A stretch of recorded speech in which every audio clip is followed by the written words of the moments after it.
Sam, thanks so much for joining us. I'd love to talk to you about attack and how things are going this season. It's been a mixed start of results, but we've seen plenty of promising signs, and in attack that's certainly the case, isn't it?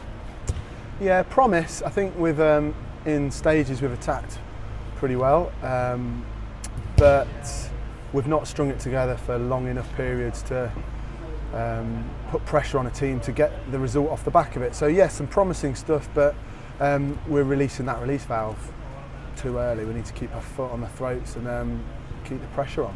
Is that part of the learning process? Obviously you've brought in new ways of how you want the lads to play, and they've been used to a different style, haven't they? Does it take time? It does take time.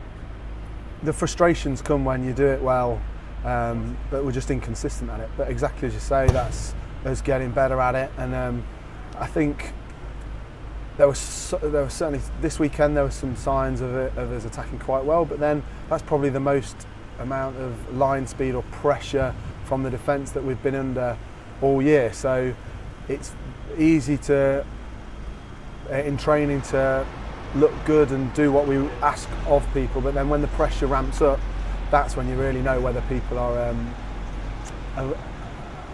understanding what we're trying to do, and also do we have the skills to execute it. Is there a game, a try, a run somewhere, something that's happened that's really clicked and you thought, yeah, this is really starting to come together?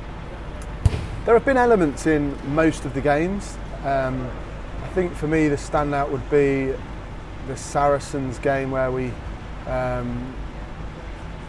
for a 10-minute period where we attacked well and we scored a try where lots of people touched the ball, and we moved the ball into the space really well, and you know, we came out with a try at the end of it. So that'd be my highlight. Is it a case for you of sticking to the things that you're trying to impart, or have you had to sort of adapt along the way to once you've got to learn how certain players play and the way games go? It's always a marry and a balance between the two. So obviously we want to play one way as a team, but if a player has a certain skill, and they're very good at it, you'd want to use that as well. So it's a balance between the two, and sometimes we don't get that balance right, and for short periods we do.